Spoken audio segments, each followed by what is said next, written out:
Hello friends, welcome to sweeties kitchen. আজ আমি করব আমলকির মিষ্টি আচার।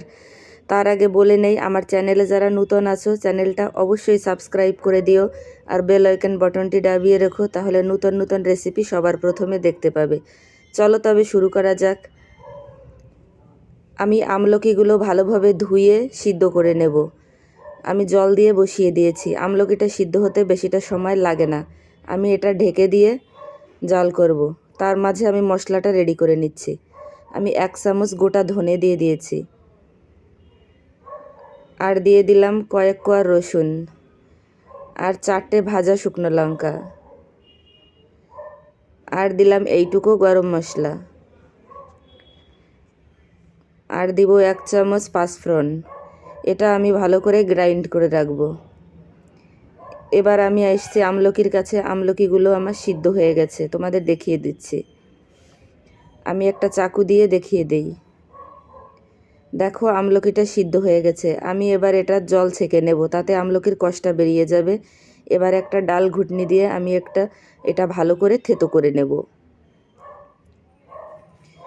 ঠিক এরকম করে করে নিবে। এবার আমি রান্নায় চলে যাই। আমি কড়াইতে দিয়ে দিব সর্ষের তেল। তেল খুব বেশি লাগে না, যেহেতু এটা মিষ্টি আচার। এবার যে মশলাটা আমি গ্রাইন্ড করেছিলাম ওটা একটু তেলে ভেজে নেব, কারণ আমি মশলাগুলো কাঁচা দিয়েছিলাম।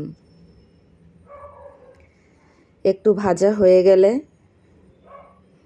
আমি দিয়ে দিব 1 চামচ লঙ্কা গুঁড়ো আর অল্প করে একটু হলুদ। এতে কি হবে, আচারটার কালার খুবই সুন্দর আসবে।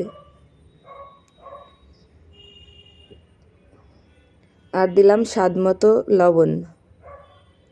একটু নেড়ে চেড়ে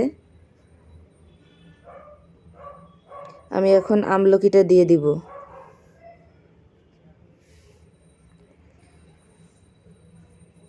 আমলকি দেবার পরে আমি দিয়ে দিলাম 1 বাটি চিনি। আমার এখানে 500-র মতো আমলকি ছিল।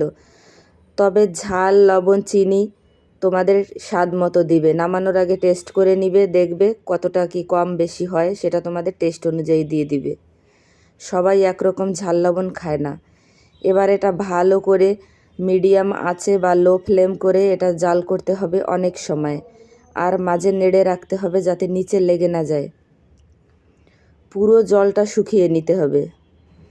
আমি এবার এতে দিয়ে দেবো কিছুটা ভিনিগার। ভিনিগার দিলে কি হয়, আচারটা অনেক দিন ভালো থাকে।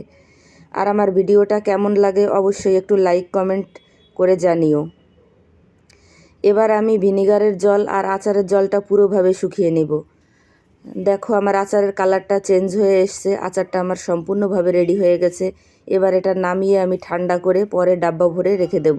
তোমরা যেভাবে রাখলে ভালো হয় সেভাবে রাখবে। অনেক দিন ভালো থাকবে, অনেক দিন খেতে পারবে। অবশ্যই ট্রাই করে দেখো।